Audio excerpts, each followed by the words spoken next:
유명한 과학자가 있습니다. 그분이 초대 나갔는데 일어났던 에피소드 얘기인데 그 집에는 중학생, 여학생이 있었습니다. 그 소녀가 아인슈타인에게 말합니다. 할아버지는 무엇한 분이에요? 이렇게 물어보니까 그러자 머리가 하얗게 쉰 노학자는 나는 물리를 공부한단다 그랬어요. 그러자 그 소녀는 놀란 표정으로 이렇게 말했습니다. 할아버지는 아직도 물리하세요? 나는 작년에 끝냈는데.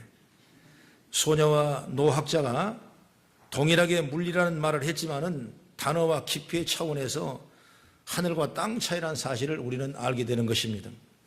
어찌 소녀가 말하는 물리와 아인슈타인이 말하는 노학자가 말하는 물리가 같을 수가 있겠습니까? 이처럼 신앙도 그렇고 예배도 그렇습니다. 하나님을 믿는다고 해서 다 같은 신앙이라고 말할 수 없는 것입니다. 똑같이 예배당에 앉아있다고 해서 모든 사람이 다 하나님의 임재를 경험한 예배자라고 말할 수 없을 것입니다. 오늘 본문을 읽었던 말씀에 보면은 아담과 하와의 그 가정의 첫 아들을 가인을 주었고 둘째 아들을 아벨이라는 아이들을 낳게 했어요. 그리고 그들이 장성해서 하나님 앞에 각자 나름대로의 예배를 드리기 시작합니다. 그런데 하나님이 한 사람의 제사를 받으시지만은 한 사람의 제사를 받지 아니해요. 아니 똑같이 드렸는데 누구는 받고 누구는 받지 아니하냐 이거예요. 그 이유는 바로 이 제사를 통해서 하나님 앞에 나아갔느냐 못 나갔느냐 여기에 대한 차이라고 우리는 해석해 볼 수가 있는 것입니다. 성경을 보면 제사가 바로 예배인데 우리는 예배를 통해서 하나님 앞에 나아갈 수 있기를 바랍니다. 어떤 분은 우리는 늘 하나님 앞에 있습니다. 이렇게 말하는 분도 있어요. 물론 맞는 얘기입니다. 늘 우리는 하나님 앞에 서 있습니다. 그러나 그렇다고 늘 우리가 하나님 앞에 나아가는 것은 아니라 그 말이에요. 세상으로 나가버리고 내 생각과 내 욕심으로 나가고 또 늘 하나님 앞에 있지만은 늘 하나님께로 나아가지 않는 겁니다. 그러면 우리가 어떻게 하나님 앞으로 나아갈 수 있는 건가? 이것이 구약의 제사고 오늘 저와 드리는 예배인 줄 믿습니다. 그래서 예배는 반드시 승리해야 되고 예배는 반드시 성공해야 되고 예배 없는 신앙생활은 있을 수 없고 예배를 통해서 놀라운 하나님의 은혜를 경험하는 아름다운 시간들이 저와 여러분을 통해 일어나기를 간절히 바랍니다. 그럼 첫째로 예배를 통해 하나님을 만나시기를 바랍니다. 그리스도인의 가장 중요한 신앙적 의무는 하나님 앞에 예배하는 거예요. 그래서 오늘도 예배하기 위해서 여러분 열심과 특심을 가지고 아침 일찍부터 준비하며 여기 온 것입니다. 예배는 하나님을 섬기는 구체적인 방법입니다. 하나님께서 예굽에 종살이하고 있는 이스라엘 민족을 구원하신 목적도 뭐냐? 바로 하나님을 예배하기 위해서 부르신 거예요. 오늘 세상의 많은 사람 중에서 우리를 구원받게 하시고 부르셔서 여기까지 인도하신 이유가 뭐냐? 그 목적이 바로 예배에 있는 줄 믿으시기 바랍니다. 그런데 하나님은 모든 예배를 다 받으신 것이 아니라는 사실을 오늘 우리는 본문을 통해서 깨달아 보는 것입니다. 오늘 아벨과 가인이 하나님 앞에 제사를 올립니다. 그런데 아벨의 제사는 받으시고 가인의 제사는 받지 않았습니다. 3절 5절까지 말씀 보면 예배를 다 받으시지 아니했어요. 여기서 우리가 깨닫는 건 뭐냐면 하나님께서 제사 드린다고 해서 다 받으신 것이 아니다. 받으시는 예배가 있고 받지 않으시는 예배가 있다. 나는 우리 성도들이 우리 모두가 다 하나님 받으시는 예배에 동참자가 되기를 간절히 바랍니다. 그래서 우리 모두 예배를 통해 하나님을 만나기를 원합니다. 하나님이 원하시는 예배를 드리면 하나님은 우리의 예배를 받으시고 하나님이 예배를 받으실 때 우리는 하나님 예배를 통해서 하나님을 만나는 놀라운 은혜를 경험하게 될 줄로 믿습니다. 그래서 민수기 28장 2절부터 4절의 말씀 보면 이스라엘 자손에게 명령하여 그들에게 이르라 내 헌물 내 음식인 화제물 내 향기로운 것은 너희가 그 정한 시기에 삼간에게 바칠지니라. 또 그들에게 이르라 너희가 여호와께 드릴 화제는 이러하니 1년 되고 흠없는 순양을 매일 2마리씩 상번제로 드리되 어린 양 1마리는 아침에 드리고 어린 양 1마리는 해질 때 드릴 것이라 그랬어요. 하나님 앞에 예배 드리는 이 자세를 예배 드릴 때 제사 드릴 때 제물을 드리는 시기가 있고 종류가 있다는 것입니다. 그래서 정한 시기가 있다고 그랬어요. 삼가녁에 바치라고 그랬어요. 아침에 한 마리, 저녁에 한 마리 어린 양을 드리라고 말씀하고 있습니다. 이렇게 하나님 말씀대로 제사를 드리면 하나님이 그 제사를 받으신다고 말이에요. 하나님이 제사를 받으셨다는 말은 제사를 드리는 사람이 하나님을 만났다는 것입니다. 오늘 우리 성도는 다 이런 은총을 잊기를 간절히 바랍니다. 성경을 보면 하나님이 받으시는 제사에는 반드시 응답이 있어요. 그런데 하나님이 받으시지 않는 제사는 응답이 없습니다. 그래서 제사를 드려도 하나님을 만나지 못합니다. 이사야서 1장 11절에 이렇게 말합니다. 너희의 무수한 재물이 내게 무엇이 유익하뇨? 나는 순양의 번제와 살찐 짐승의 기름을 배불렀고 나는 수송아지나 어린 양이나 수염소의 피를 기뻐하지 아니하노라. 이렇게 문제를 통해 말씀할 때는 기뻐하지 않고 그 예배를 흠양하지 아니라고 말씀했어요. 이런 제사는 하나님을 만나지 못하는 제사입니다. 그러나 하나님이 원하는 대로 제사하면 반드시 하나님을 만나게 될 줄로 믿습니다. 그건 지금도 여러 마찬가지예요.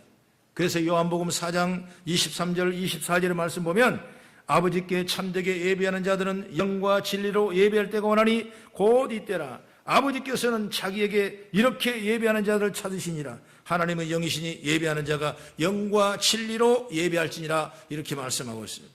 하나님은 영과 진리로 예배하는 자를 찾으신다는데 영과 진리로 예배하는 것이 뭐냐? 바로 현대인의 성경의 번역을 보면 영적인 진실한 예배라고 이렇게 기록되어 있어요. 우리는 예배할 때 건성으로 예배를 드리지 마시고 정말 마음을 다하고 뜻을 다하고 정성을 다하여 정결하게 준비한 마음으로 하나님을 만나는 지혜를 받는 은혜가 있기를 주의 이름으로 축원합니다. 그래서 예배는 정말 귀하고 축복의 통로가 세워지기 때문에 사단이 끊임없이 우리 예배를 방해해요. 여기서 예배 드리다가 가만히 생각해 보면 은혜 받으려고 하면 집에 문을 잠그고 왔는가 이런 생각을 하게 되고 또 예배를 드리고 은혜 받으려면 또 스마트폰을 켜고 무슨 소식이 없나 또 이렇게 카톡을 보고. 그래 이거는 여러분 절대 하나님의 진심으로 정성으로 드리는 예배가 아니에요. 그런데 어떻게 하나님 만날 수가 있겠어요? 만날 수 없는 거예요. 너희는 마음을 다하고 정성을 다하고 거룩한 마음으로 정결하고 구별하여 하나님 앞에 예배하는 자가 될 때 하나님 우리를 찾고 만나는 역사가 임한 줄 믿으시기 바랍니다. 그 다음에 둘째로 예배로 하나님께 나를 드려야 됩니다. 나를 들어드려야 됩니다. 나를 드리라. 나를. 3절과 4절을 보면 가인은 땅의 소산으로 제물을 삼아 여호와께 드렸다 말하고 있습니다. 아벨은 자기도 양의 첫 새끼와 그 기름으로 드렸다 말하고 있습니다. 그런데 여기서 우리는 언뜻 보아도 가인과 아벨의 제물은 차이가 있는 것입니다. 가인은 그냥 자기의 추수물을 드렸습니다. 그러나 아벨은 자기의 양의 첫 새끼를 잡아서 그 중에서도 제일 좋은 부분을 하나님께 드리고 기름을 부어드렸다고 말씀하고 있어요. 이 사실을 히브리서 11장 4절의 말씀 보면 믿음으로 아벨은 가인보다 더 나은 제사를 하나님께 드림으로 의로운 자라 하시는 증거를 얻었으니 하나님이 그 애물에 대하여 증언하심이라. 하나님이 그 애물에 대하여 증언했다. 다시 말하면 아벨은 가인보다 더 나은 제사를 드린 건데 그러면 어떻게 알 수 있느냐? 제물을 보라는 겁니다. 그 예물에 대하여 증언하심이라. 하나님이 그 예물에 대하여 증언하셨다 말씀하고 있는 거죠. 바른 예배는 하나님께 나아가는 사람은 자기가 가장 좋은 것을 하나님께 드린 것이, 가장 좋은 걸 드린다는 것은 마음이 하나님께 가 있다는 것이기 때문에 곧 자신을 하나님께 드리는 거예요. 로마서 12장 1절에 말합니다. 그러므로 형제들이여 내가 하나님의 모든 자비하심으로 너희를 권하노니 너희 몸을 하나님이 기뻐하신 거룩한 산 제물로 드리라. 이는 너희가 드릴 영적 예배니라 말씀하고 있어요. 예배를 통해 하나님을 만나서 나 자신을 드리라는 겁니다. 예배를 통하여 하나님을 만난 사람은 그 무엇이라도 여러분 심지어 내 자신까지도 드릴 수 있는 그런 마음의 생각을 갖고 되게 되는 것입니다. 그러니까 여러분들이 참 하나님을 사랑하면 모든 걸 내가 다 할 수 있는 거예요. 하나님이 있으면, 하나님을 알면 모든 걸 여러분 할 수 있어요. 그래서 이번에 21일 특별 새벽 기도도 주제가 하나님을 알아가는 지혜를 얻자 이것입니다. 하나님을 알아가는 지혜. 하나님을 알면 여러분 내 축복의 통로가 보이는 것입니다. 하나님이 알면 내 봉사와 내 간구함과 내 모든 환경이 열어지고 보여지는 역사가 일어나는 거예요. 너무나 중요한 거예요. 하나님을 모르고 신앙생활을 할 수는 없네요. 그래서 끊임없이 하나님을 알아가는 지혜를 여러분 받으셔서 은혜 충만한 시간이 되기를 간절히 바랍니다. 내가 하나님의 사랑을 받은 만큼 내가 하나님을 사랑하는 거예요. 우리 자녀들 보면 그러잖아요. 내가 가진 건 없지만은 자녀들이 하고 싶은 것, 자녀들이 계획하고 있는 것, 자녀들이 원하는 것 다 주고 싶으면 없어서 못 주죠. 없어서. 그런 마음이 왜? 내가 그 자녀를 사랑하니까 그러는 거예요. 하나님도 마찬가지입니다. 우리를 이렇게 사랑하시는데 하나님이 세상을 이처럼 사랑하사 독생자를 주셨는데 이렇게 우리 죄 구원하시도록 아들까지 되어주신 하나님의 사랑을 우리가 믿는다면 그 사랑을 내가 믿어지면 여러분 우리가 주님의 은혜 생활을 할 때 얼마나 힘이 나고 기쁜지 몰라요. 그것이 바로 예배를 통해서 하나님 앞에 영광을 돌리게 될 줄로 믿습니다. 창세기 22장 보면 여러분 잘 알죠? 아브라함은 자기 생명보다 귀한 이삭을 드리라고 했을 때 아무 소리 부정하지 아니하고 그대로 그 다음날 새벽에 일어나서 아들을 데리고 모리아산의 번제물로 드리려고 올라갔어요. 하나님은 그의 마음 중심을 보셨습니다. 그리고 아브라함아 내가 너의 마음을 알았다.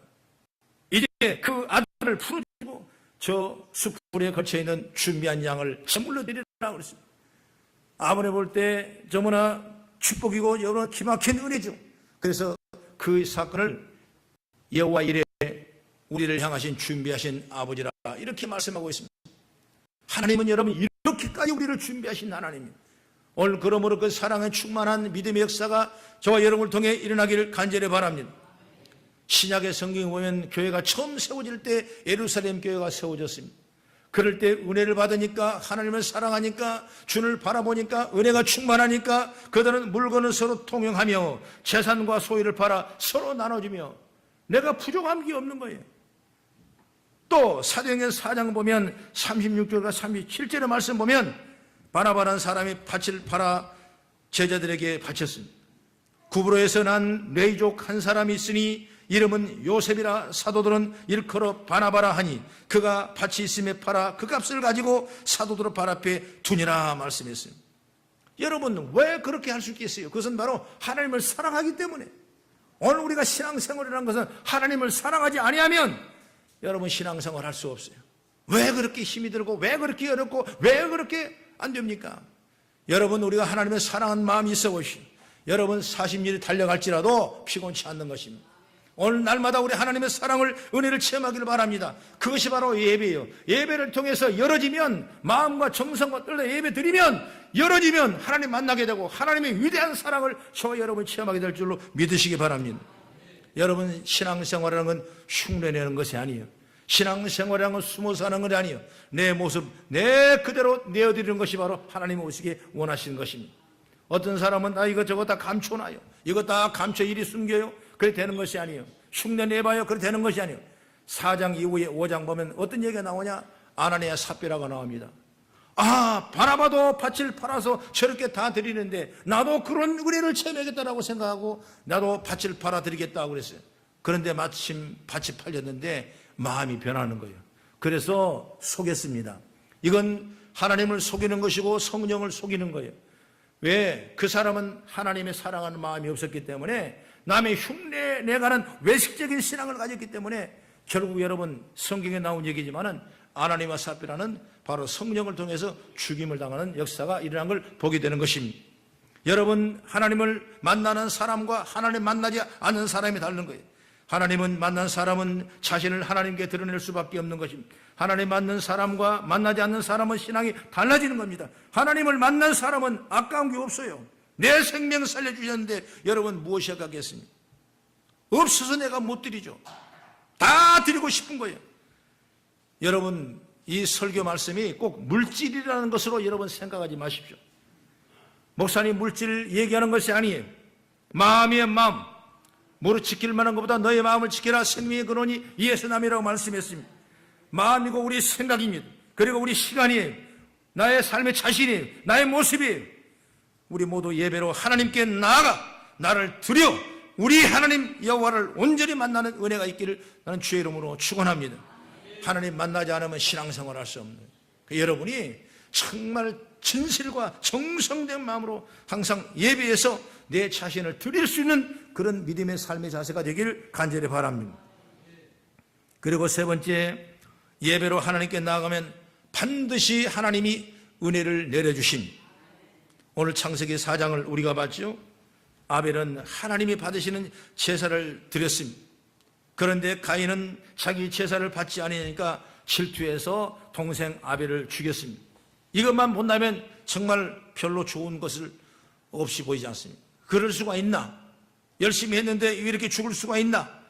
이렇게 생각할 수가 있어요. 차라리 그를 죽이고 여기를 살리지. 이건 우리의 생각이에요. 그러나 히브리서 11장 4절 말씀 보면 믿음으로 아벨은 가인보다 더 나은 제사를 하나님께 드림으로 의로운 자라 하시는 증거를 얻었으니 하나님이 그 예물에 증언하시니라. 그리고 그가 죽었으나 그 믿음으로써 지금도 말하느니라 그랬습니다. 우리는 죽은 줄 알았죠. 그러나 죽었으나 그가 말하고 있대요. 아벨은 죽었으나 지금도 믿음으로 말한다는 겁니다. 아벨이 지금도 말하고 있다는 것은 그가 의로운 자로 인정받고 살아있다는 겁니다. 할렐루야. 아벨은 성경의 말씀 보면 죽었습니다. 그런데 아벨은 영원히 살았다고 성경의 말씀을 들을 수가 있어요. 여러분, 우리가 예배하며 하나님께 나아가면 신령한 진정으로 드리는 예배의 은총을 입으면 하나님께서는 끊임없는 은혜를 우리에게 부어주시는 거예요. 그래서 여러분의 예배가 승리의 재단이 되고 불의의 재단이 되고 성령의 역사는 우리 예배가 되셔서 여러분의 앞날을 열어주고 풀어주는 은혜가 있기를 주의 이름으로 축원합니다. 열왕기상 18장에 보면 갈멜산에서 신과 신의 대결이 일어납니다. 바알신과 아세라신 850명의 선지자들이 함께 모여있고 하나님의 신을 섬기는 엘리야 한 사람이 또 있어요. 그러면서 서로가 어느 신이 빨리 불로 응답하는가, 어느 신이 역사가 일어나는가, 나름대로 제단을 정성껏 차려놓고 하나님 앞에 또 바알 신들 앞에 예배하기 시작했던 것입니다. 먼저 바알 신들이 자기들의 신 앞에 바알이여 불러가면서 여러분 예배하는 것입니다. 그러나 바알의 이 제단에 응답의 불이 내리지 않은 것입니다. 또 바알이여 불러봐도 응답이 내리지 않는 것입니다. 그러니까 이게 우리가 뭐가 잘못됐는가, 뭐가 잘못하고 있는가 싶으니까 자기 몸을 칼로 창으로 찢어서 피를 흘려가면서 언제까지 저녁까지 정성들하게 예배를 드리면서 바알이여 불러봤지만은 그 현장에 불의 응답이 내리지 않았어요. 그러니까 이제 끝난 겁니다. 그러니까 엘리야가 뭐랍니다. 내 신이 죽었는가, 내 신이 잠깐 외치렸는가 보다 왜 응답이 없느냐. 그러면서 이제 엘리야 차례입니다. 엘리야는 도랑을 팠습니다. 그리고 물을 갖다 가득 채웠습니다. 그리고 재물을 가지고 정성껏 번제를 통해서 하나님 앞에 예비하면서 하나님 앞에 부르짖기 시작합니다. 여호와여 응답하옵소서. 여호와여 응답하옵소서. 이렇게 부르짖으니까 하나님께서 단번 그 소리를 들으시고 불을 내리셔서 온 도랑의 물을 핥아버리고 재물을 태워버리고 온전한 번제물의 역사가 일어나는 걸 볼 수 있는 것입니다. 누가 이겼어요? 엘리야가 여러분 이겼습니다. 850년의 세상이 부르짖지만은 거기는 하나님의 역사가 일어나지 못했어요. 그러나 오직 하나님을 부르짖는 그 믿음을 통해 엘리야 전에 불의 해같이 역사가 일어나는 걸 믿으시기 바랍니다. 나는 우리 믿음의 성도들이 이런 예배가 올려지기를 바랍니다. 우리 교회도 불의 재단이 되기를 주의 이름으로 축원합니다. 그래서 열왕기상 18장 39절 40절의 말씀 보면 모든 백성이 보고 엎드려 말하되 여호와 그는 하나님이시로다, 여호와 그는 하나님이시로다 하니 엘리야가 그들에게 이르되 바알이여 선자로 잡되 그들 중 하나도 도망하지 못하게 하며 곧 잡은지라 엘리야가 그들을 기손 신으로 데려다가 거기서 죽이니라 말씀했어요. 백성들이 하나님을 경험합니다. 그들은 여호와 하나님이시라, 여호와가 우리 하나님이시라 고백합니다. 엘리야의 말을 따라 아방에 섬기던 바알과 아세라신이라 다 잡아주겠습니다. 하나님과 바알 사이에 갈팡질팡한 사람들이 오늘 제사를 통해서 하나님을 만나니 용기가 생긴 것입니다. 그래서 바알과 아세라 선지를 다 잡아주겠어요. 여러분, 하나님 앞에 예배하면 용기가 생기는 거예요. 세상에 낙심하고 세상에는 우겨싸움을 당하고 어려움을 당하고 실패와 좌절을 당하지만은 우리가 오늘날 살아있는 예배를 드리면 힘이 새는 거예요. 저도 그런 경험을 많이 했어요. 한번 저도 신학교 다닐 때 엄청난 어려움을 당하고 있는데 갈 교회가 없어서 제가 일산에 갔다가 어느 장로교에 들어갔어요. 들어가니까 그 목사님께서 가운을 입고 설교하시는데 하나님의 말씀을 증거하는데 정말 내 마음을 비우고 내 마음이 가난해지고 오직 주님의 의의 말씀을 받기를 원하고 간절히 사모하니까 내 심령에 불이 내리시려는데 정말 그 목사님의 말씀을 나오는 말씀이 내게 얼마나 큰 은혜가 되는지 몰라요. 정말 내가 새로운 기쁨을 다시 한번 회복하고 내게 소망이 열어지고 내가 담대한 용기가 세워지고 내가 좌절과 낙심과 어려움을 당하는 그 환경 속에서 새 힘을 공급받은 위대한 역사를 임하는 건 바로 예배를 통해 일어나는 줄 믿으시기 바랍니다. 그래서 교회는 여러분 예배가 살아있어야 돼요. 하나님 말씀이 살아있어야 되고 그 말씀이 능력이 돼야 되고 그 말씀 선포할 때마다 여러분 환경이 열어지고 푸른 역사가 있기를 주의 이름으로 축원합니다. 소망이 생깁니다. 그래서 담대해집니다. 그래서 꿈이 생깁니다. 용기가 생깁니다. 미래가 보입니다. 온전한 예배를 드리자 그들의 문제가 해결됐습니다. 그리고 1년 전에 또 예배하니까 하나님이 비를 멈췄던 곳에 비가 내리기 시작했습니다. 예배를 통해 만나면 하나님이 이런 은혜가 있는 줄 믿으시기 바랍니다. 세상 살아갈 때 얼마나 어려운 일이 많습니다. 여러분 잘 못 깨어진 단추처럼 우리는 잘못 세상을 살아갈 때가 너무나 많아요. 여러분 그다 버리십시오. 다 회개하십시오. 그리고 돌아와서 하나님 나를 다시 붙잡아 달라고 여러분 기도하시면 그때 하나님 받으시고 우리의 길을 열어주고 풀어진 역사가 임하게 될 줄로 믿습니다. 잘못 떼진 단추가 계속 끼워보십시오. 계속 끼워봐야 여러분 안 되는 거예요. 그러나 다시 한번 예배로 시작하셔서 여러분 환경이 열리고 풀어지고 자녀가 앞길이 열려지고 풀어진 역사의 길을 주의 이름으로 축원합니다. 여러분 예배를 통해 하나님 만남은 이런 놀라운 은혜가 부어지게 될 줄로 믿습니다. 우리 모두에게 이런 은혜가 임하기를 축복합니다. 언제나 저와 여러분이 담대하고 꿈을 가지고 소망을 가지고 평안하고 기쁨이 넘치기를 축복합니다. 문제가 없는 것이 아니라 있던 문제가 다 풀려지기를 주의 이름으로 축원합니다. 개인의 문제도 가정의 문제도 자녀의 문제도 돈의 문제도 사업의 문제도 직장의 문제도 모든 문제가 다 풀어지기를 주의 이름으로 축원합니다. 예배를 통해서 하나님 만나면 이런 은혜가 임하는 거예요. 그러니 뭔가 문제가 해결하려고 바라기보다는 먼저 하나님께 내가 제대로 예배를 드리고 있는가 여러분 점검하고 이를 주의 이름으로 축원합니다. 우리 하나님을 만홀히 여겨서는 안 돼요. 우리 하나님은 누구든지 다 내게로 오라고 말씀하셨어요. 왜 그러겠습니까? 우리를 새롭게 더 큰 변화의 삶을 주시려고 그러는 거예요. 그럴 때 언제 일어나냐? 내가 진정한 예배를 때 역사가 일어나는 거예요. 그런데 예배의 승리자가 되고 예배의 능력자가 되고 예배의 성공이 되기를 주의 이름으로 축원합니다. 그만큼 우리에게 가장 중요한 것이 예배예요. 그러니 예배를 뒤로 미루거나 또는 소홀히 하거나 예배를 등한시하거나 예배를 멸하거나 예배를 우습게 생각하지 말고 예배를 나의 생명으로 생각하고 예배하는 여러분 되기를 주의 이름으로 축원합니다. 오늘 3부 예배 나온 여러분 예배를 귀하게 생각하기 때문에 오늘 이 자리에 나왔습니다. 환경을 바라본다면 여러분 참 힘들고 어려운 환경일 겁니다. 그러나 다 패하고 오늘 나온 여러분 예배가 승리하고 하나님의 영광이 일어나길 간절히 바랍니다. 여러분 예배로 하나님께 나아갑시다. 진심으로 예배하며 하나님을 만납시다. 내가 드릴 수 있는 것을 아낌없이 마음과 시간과 생각과 물질을 들어가며 그렇게 하나님 주신 은혜와 복을 받아 누리는 은총이 있기를 주의 이름으로 축원합니다. 기도하겠습니다. 아버지 주의 이름으로 축원합니다. 기도하겠습니다.